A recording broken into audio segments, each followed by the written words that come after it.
Ever wonder how the exact words and actions of someone who lived, 1400 years ago could be preserved so accurately for today? Well, we're about to dive into an incredible story of intellectual and spiritual guardianship. This is really the heart of it all. I mean, picture this. It's a world with no printing presses, no digital backups. An entire tradition is passed from one person's memory to another's. So how do you stop it from getting twisted or just fading away over centuries? The stakes really couldn't have been higher. Okay, so to get the solution, you first have to understand the treasure they were protecting. We're talking about the Hadith. These are the collected sayings and actions of the Prophet Muhammad. If you think of the Quran as the core text, the Hadith is kind of like the essential blueprint that shows you how to apply all those teachings to real, everyday life. All right, so now that we know what this precious legacy is, let's dig into why preserving it with absolute perfect accuracy was considered so critical. Yeah, this was never just about collecting some old stories. The science of Hadith was seen as the actual key to unlocking divine wisdom, to understanding the practical rules of the faith.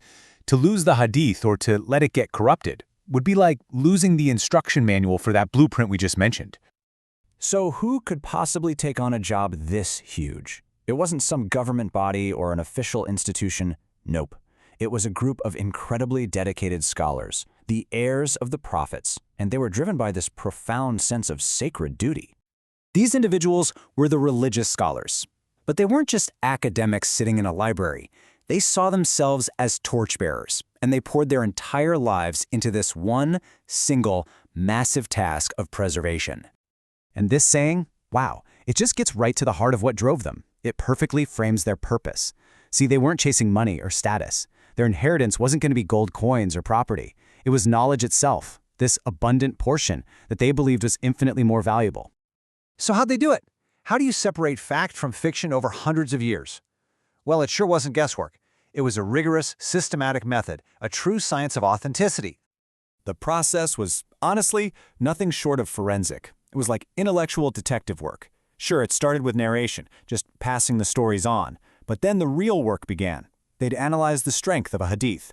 They would investigate every single person in the chain of narrators. Was this guy known for his honesty? Did this woman have a rock-solid memory? Did they even live in the same time and place as the person they claimed they heard it from? It was only after all that deep inspection that they could finally say, okay, this one's authentic, and separate the genuine from the fake. So you see, the crucial point is that they acted as guardians. Their main goal was to be a filter for any falsehoods, to actively weed out distortion, plagiarism, and any kind of misrepresentation, all to keep the tradition pure. To really make this whole process feel more real, let's zoom in on one of the most famous masters of this science, a name that's basically synonymous with Hadith scholarship. Imam Bukhari. The man is an absolute giant in this field. His collection of Hadith is still seen as one of the most authentic and reliable sources out there. And his life, which has been written about in detail, is just the perfect example of this incredible scholarly tradition. And his genius did not go unnoticed. One of his contemporaries called him the faqih of this ummah. Now, a faqih is like the top-tier expert scholar, and the ummah is the entire global Muslim community. So to be called the leading expert for the entire community, I mean, that's pretty much the highest praise you can imagine. So what's the end result of all this lifetime of dedication? Well, it's an enduring legacy. It's that abundant portion of knowledge that's still shaping the world today. The result of all this incredibly careful work? The great authenticated collections of hadith that are still foundational texts for Muslims today. Their lifelong mission totally succeeded, preserving this knowledge for over a millennium. And this brings us right back full circle. Remember that abundant portion of knowledge they inherited? They didn't just hoard it, they preserved it, they authenticated it, and they passed it on, turning that sacred inheritance into a gift for all the generations that would follow. When you step back, this is really a story about a centuries-long, systematic, and passionate dedication to finding and preserving truth. It really makes you think, doesn't it?